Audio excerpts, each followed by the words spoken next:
ನಮಸ್ಕಾರ. ನಾನು ನಿಮ್ಮ ಅರುಣ ರಜಪೂತ್ ಮಾತಾಡ್ತಿರೋದು. ಆನೆಗಳಿಗೆ ಮದ ಬಂದರೆ ಯಾವ ಲೆವೆಲಿಗೆ ಆಡುತ್ತೆ ಅಂತ ನಾನು ನಿಮಗೆ ಈ ವಿಡಿಯೋದಲ್ಲಿ ತೋರಿಸ್ತಾ ಇದ್ದೀನಿ ನೋಡಿ.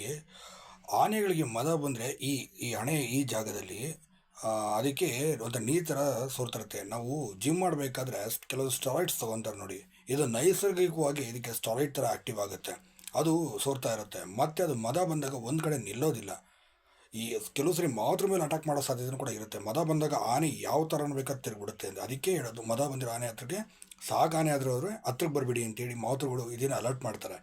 ನೀವು ಇಲ್ಲಿ ವಿಡಿಯೋದಲ್ಲಿ ನೋಡ್ತಿರ್ಬೋದು.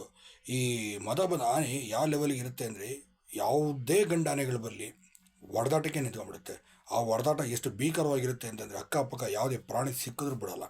ಆ ಮದ ಬಂದ ಸಮಯದಲ್ಲಿ ಪ್ರಾಣಿಗಳೇ ಸಿಗಲಿ, ಸಿಂಹ ಸಿಗಲಿ, ಹುಲಿ ಸಿಗಲಿ, ಮನುಷ್ಯರು ಸಿಗಲಿ, ನರದಲ್ಲೂ ನರಕ ಹಾಕ್ಕೊಟ್ಟು ಸಾಯಿಸ್ಬಿಡುತ್ತೆ. ಅದಕ್ಕೆ ಆನೆಗಳಿಗೆ ಮದ ಬಂದಾಗ ಅದು ಹತ್ರಕ್ಕೆ ಹೋಗ್ಬಾರ್ದು ಅಂದರು. ಮತ್ತು ಕೆಲವ್ರಿಗೆ ಅನುಮಾನ